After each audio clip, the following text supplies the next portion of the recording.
전투가 끝나고 잠시 숨을 고르는 동안 평강은 어처구니 없는 광경을 목격했어. 원균이란 자식이 자기 부하들을 데리고 우리가 목숨 걸고 싸워서 잘라놓은 외놈들 머리를 슬쩍 줍고 다니는 게 아닌가. 분노가 머리끝까지 치밀어 오른 평강은 황당해서 이순신을 붙잡고 따졌어. 영감, 저 새끼 뭐 하는 거야? 지금 미친 거 아니야? 이순신은 한숨을 푹 쉬며 쉼없이 고개를 저었어. 외놈 머리 가져다가 자기 공적으로 올리려는 게지. 순간 평강의 얼굴이 핏빛처럼 붉어졌어. 그녀는 두 눈이 불꽃처럼 타오르며 이를 꽉 물고 낮게 으르렁거렸어. 야, 나 인생 치사하게 살아왔어도 살다 저런 쓰레기 같은 새끼는 처음 봐.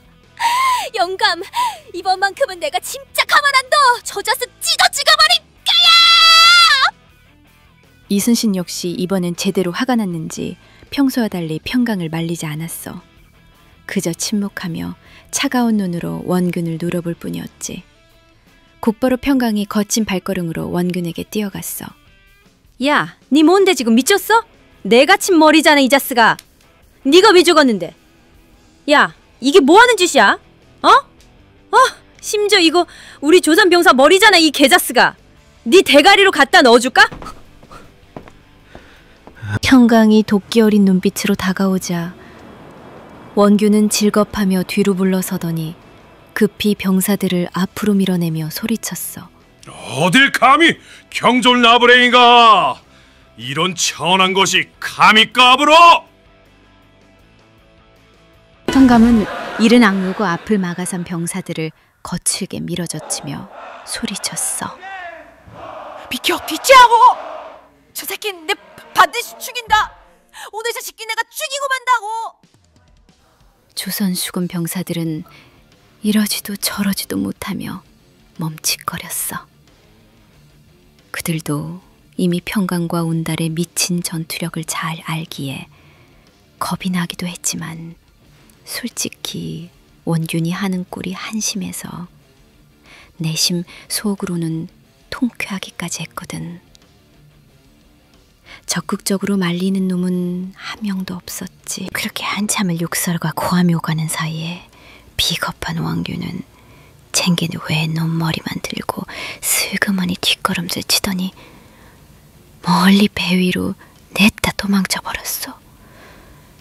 평강은 분노에 찬 외침과 함께 발을 구르며 바닥을 내려쳤어. 저 새끼 진짜 죽여야 하는데! 멀리서 그 모습을 지켜보던 이순신은 쓴 웃음을 지으며 고개를 저었고 온달은 깊은 한숨을 내쉬며 평강의 어깨를 조용히 두드렸어. 진정해 평강아. 저 자식은 반드시 제어보를 받을 거야. 바다 위로 바람이 차갑게 불어왔고 전투의 승리에도 불구하고 평강과 온달의 마음은 찝찝함으로 무겁기만 했지. 6일 내내 하늘은 무겁게 짓누르고 있었어. 비는 추적추적 내리고 구름이 짙게 끼어 바다 위에서 한 치 앞을 분간하기 어려워졌지. 이순신은 당항포 앞바다로 함대를 잠시 물려 군사들에게 휴식을 주었어. 하지만 이순신은 결코 방심하지 않았지. 저녁 무렵이 되자 조금이라도 더 안전한 고성 땅 마루장 앞바다로 함대를 다시 옮겼어. 그곳에서 병사들은 오랜만에 깊은 잠을 청했지. 7일 아침이 밝자 비는 잦아들었지만 하늘엔 아직 잿빛 구름이 가득했어. 창원 땅 증도 앞에 함대를 정박시키고 진을 치고 있던 그때 갑자기 척구선 하나가 급히 다가와 보고를 올렸어. 외놈들이 다시 영등포 앞바다에 나타났다는 거야. 보고를 들은 이순신의 눈빛은 순간적으로 매섭게 빛났지. 그는 단호히 손을 들며 큰 소리로 명령했어. 전근 출항! 놈들을 반드시 찾아내! 한 놈도 남김없이 멸하라! 평강은 이순신의 집요하고 철저한 모습이 너무나 마음에 들었어. 그녀는 그의 옆에 붙어서 기운차게 웃으며 환호했지. 와, 영감. 정말 집요해. 완전 내 스타일이야. 타지기자고 타지게버리자. 이순신은 그런 평강의 머리를 가볍게 쓰다듬으며 살짝 웃었어. 그래, 그래야지. 놈들은 반드시 전멸시켜야지. 한 놈도 못 남기고 말이다. 한대는 강렬한 결의와 살기를 가득 싣고 영등포 앞바다로 향했어. 이순신과 평강, 그리고 온달과 삼조고 전사들까지 모두의 눈엔 오직 외놈들을 쓸어버리겠다는 집요하고 뜨거운 분노만이 가득했어. 외놈들의 커다란 배 5척과 중간 크기의 배 2척이 율포에서 가덕도 방향으로 허겁지겁 달아나는 게 눈에 들어왔어. 이순신은 망설이지 않고 바닷바람이 매섭게 얼굴을 때리는 여풍을 무릅쓰며 바로 놈들을 추격했지. 율포 바깥의 이수도 앞바다에 이르자 이순신은 즉시 공격을 개시했어. 놈들은 공포에 질려 배 위에 있던 무기와 짐들을 죄다 바다로 던져 속도를 내려고 애를 썼지만 소용없었지. 이몽구, 김환, 정운, 어영담의 맹렬한 공격 앞에서 외선들은 나무 조각으로 산산이 부서져 버렸어. 불꽃과 포연이 하늘 위로 솟구쳤고 적들은 속절없이 바다 위로 무너져 내렸지. 이 전투가 바로 율포 숨첩이야. 이번 출정에서 이순신이 박살낸 외선은 무려 72척이었어. 베어낸 외놈들의 대가리만도 88급이나 되었고 포격으로 사살한 적수는 103제 1명이었지. 빼앗은 각종 전리품은 따로 챙겨 한양으로 보냈고 놈들에게서 거둔 쌀과 옷감 같은 것들은 병사들에게 나누어 주었어. 하지만 이순신은 승리에 들뜨지 않고 오히려 무겁고 침착한 얼굴로 자세하게 전투에서 목숨을 잃거나 다친 아군의 명단을 하나하나 적어 장계를 올렸어. 그의 손끝에는 아군의 이름과 활약 하나하나를 꼼꼼히 기록하며 한 명 한 명 기억하려는 진심이 담겨 있었지. 평강은 전리품을 빼앗아 한양으로 보내는 건 아직 잘 이해하지 못했지만 이순신이 그렇게 진중하고 세심하게 전사자와 부상자 명단을 기록하는 모습을 보며 가슴 한구석이 찡하게 뭉클해졌어. 어느새 그녀의 눈에는 촉촉한 눈물이 맺혔지. 평강은 조용히 이순신 옆에 다가가 그의 어깨에 살며시 기댔어. 영감, 진짜 너무 멋지다. 이순신은 그런 평강을 바라보며 조용히 웃었어. 그의 눈빛엔 슬픔과 애잔함, 그리고 깊고 무거운 책임감이 담겨 있었지. 두 사람은 아무 말 없이 오래도록 바다를 바라보았고 그 순간 바닷바람이 그들의 마음을 조용히 스쳐 지나갔어. 열흘에 걸친 전투가 끝났을 때 이순신은 한숨도 돌리지 않고 이틀 동안 꼬박 가덕도와 천성, 모룬대까지 외놈들의 흔적을 찾아 샅샅이 뒤졌어. 하지만 이미 공포에 질린 놈들은 그림자조차 보이지 않았지. 바다는 어느덧 우리 것이 되었고 이순신의 깃발이 푸르게 넘실거렸어. 이순신은 남해도의 미조항 앞바다에서 잠시 멈추고는 함께했던 전라우수사 이억기와 경상우수사 원균과 헤어졌어.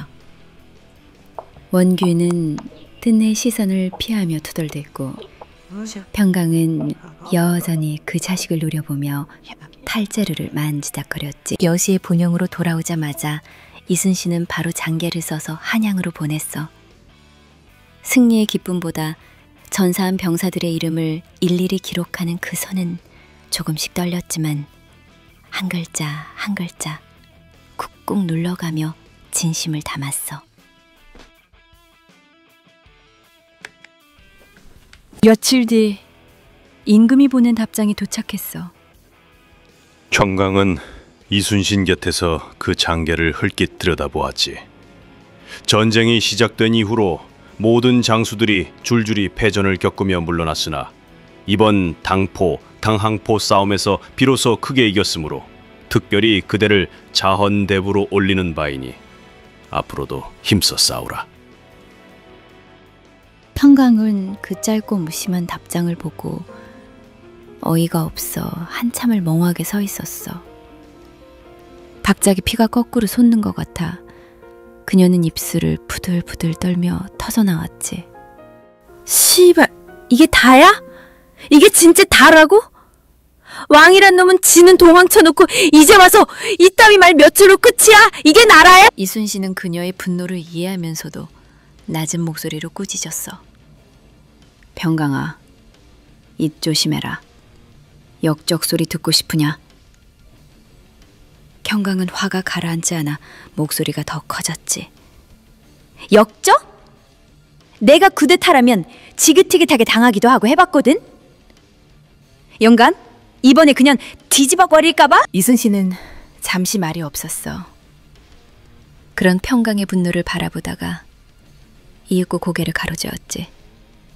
오냐오냐 했더니 이젠 아주 막 나가는구나. 적당히 해라.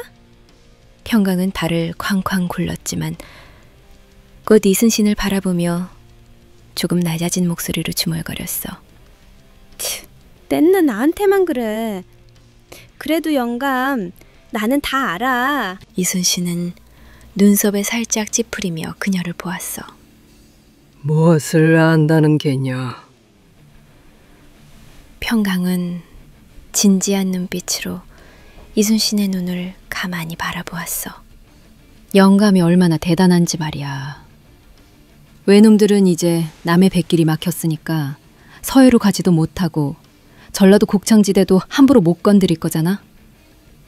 놈들 보급도 끊어졌고 완전 개판됐을 텐데 왕이라는 자식은 진작에 내빼고 없잖아. 이거 전부 다 영감 혼자 한 거라고. 아무도 알아주지 않아도 내가 알아. 진짜 멋졌어. 대단해. 이순신은 순간 가슴이 뭉클해졌지만 겉으론 차갑게 꾸짖듯 말했지. 어린 녀석이 뭘 안다고 그 씨부러대는지. 어서 쉬러 가거라.